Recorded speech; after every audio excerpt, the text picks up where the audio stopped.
Geoffrey Howe, you've expressed your reservations, as you have done from the very beginning of all of this, in a series of speeches and interviews. But you also, I think, value the relationship between Britain and America. Well, but I've always taken great care to reject the concept of a special relationship. Right. I believe it's profoundly misleading because it overestimates the reality of the influence we can have. Every nation has a special relationship with the United States.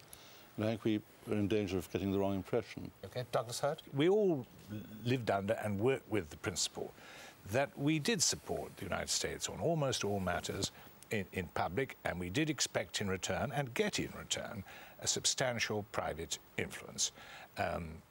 We were a junior partner. Churchill was a junior partner at D-Day and thereafter. Margaret Thatcher was a junior partner when she wrestled with Reagan at Reykjavik, etc. But we've accustomed, and British ambassadors and all of us have been accustomed to working that.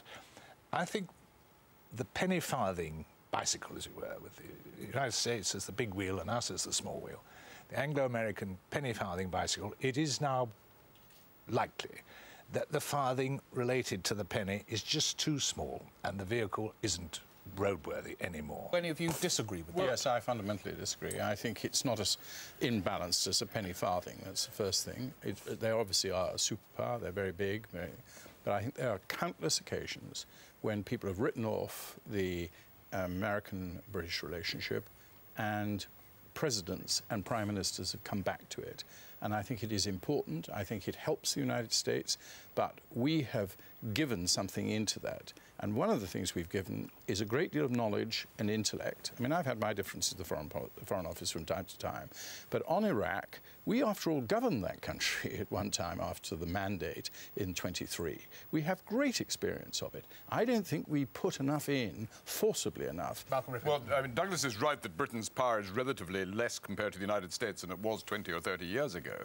But I think we shouldn't underestimate the extent to which Britain could, if it so wished, the Prime Minister, if he so wished, could influence American action. You know, at the end of the day, the United States was able to dismiss the Spanish withdrawal from Iraq as a relatively minor inconvenience. Imagine if Tony Blair had said privately, and certainly publicly, but even privately, to Bush, unless you agree to X or Y or Z, we're going to pull our troops out. I'm all in favour of us having a very good working relationship with the United States. You must have that, because after all, it is such a powerful country, and we have so many historic and community ties with it.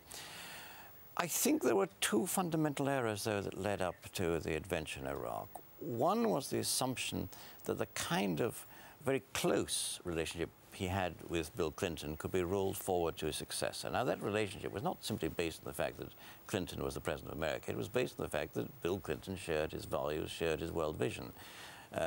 George Bush and those around him do not. We are dealing with an administration very unilateralist, frankly, not at all interested in allies.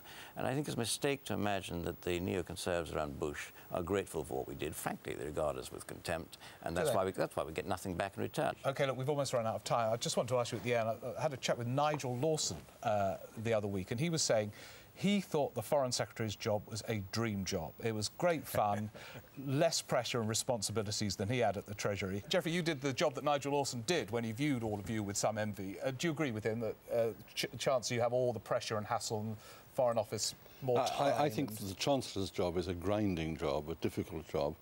The Foreign Secretary's job is a challenging and exciting one.